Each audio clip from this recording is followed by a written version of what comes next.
بهرحال دا محرم شریف ته په دې کې یو واقعه ده. دویمه خبره په دې محرم کې هغه ده چې ځینې خلک په دې غلط فهمۍ کې دي چې په دې لسم محرم پورې به مونږ د الله نافرماني نه کوو او بیا به کوو.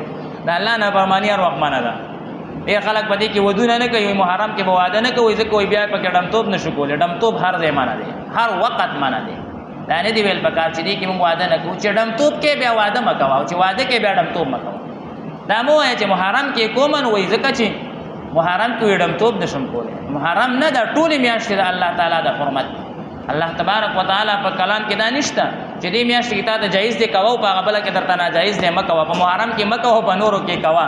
ناجایز به ټول عمر ناجایز دی. ناجایز به په مکه مکرمه کې هم ناجایز او په کوړی کې به هم ناجایز او ناجایز به په رمضان کې هم ناجایز او په شوال کې به هم او په محرم کې به هم او په هره میاشت کې ناجایز جایز کېږي نه. ډمتوب تا ته په هېڅ میاشت کې نه جایز کېږي. ډېر خلک وایي دا واده لږ مخکې وروستو کوي محرم دی، بیا پکې چې کم دی نو لږ ډول مول نشو والی. ډول مول هېڅ وخت نشي والی، په محرم کې هم نشي والی، بغیر محرم نه هم نشي والی. بهرحال دا غلط عقیده ده، غلط سوچ دی. ډېر کسان مونږ ته محرم شروع شوی دی که نه، نو مونږ ته دې سره څه کار دی، مونږ ته پته وي دغه کار مې دی ورسره چې یاره واده کوو خو چې دې کې وایي تاریخ کې نه دوی ځکه بیا څه کولی نه شو. څه کولی معنا دا ده چې د الله نافرماني نشو کولی. د الله نافرماني هر وخت د الله نافرماني. دویمه او درېیمه خبره هغه چې کوم دی نو دا ده چې د لسم محرم روجه په دې کې مخکې فرض وه، په مسلمانانو باندې فرض وه. د رمضان روجې چې تر څو نه فرض شوې د لسم محرم روجه فرض وه. خو دا یاد وساتئ د لسم محرم روجه فرض د دې وجې نه وه چې دا موسی علیه السلام ته په دې باندې نجات میلاو شوی و. د فرعون نه چې نجات میلاو شوی په لسم محرم باندې میلاو شوی. عاشوري روجه ورته وایي. د دې وجې نه چې حسنین تږي شهیدان شوي. زمونږ ډېر پښتانه د لسم محرم روجه نیسي، وایي ولې دې روجه ده؟ وایي په دې ورځ باندې حسنینو ته اوبه نه دي میلاو شوي، وایي امام روجه ونیوه چې زه تږی شم. دا خبرې غلطې دي، دا خبرې غلطې دي. دا روجه موسی علیه السلام نیولې وه. بیا وروسته ټولو پیغمبرانو عیسی علیه السلام چې څومره نبی علیه الصلاة والسلام به هم دا نیوه، صحابه کرامو هغه به هم دا نیوه، مدینې منورې ته چې لاړو ټولو یهودیانو به هم دا نیوه. نبی کریم صلی الله علیه وسلم وایي مونږ به یې نیسو خو مونږ به د یهودیانو مخالفت کوو، یو به ورسره مخکې یا وروسته به ورسره نیسو. نهم لسم یا لسم یو لسم.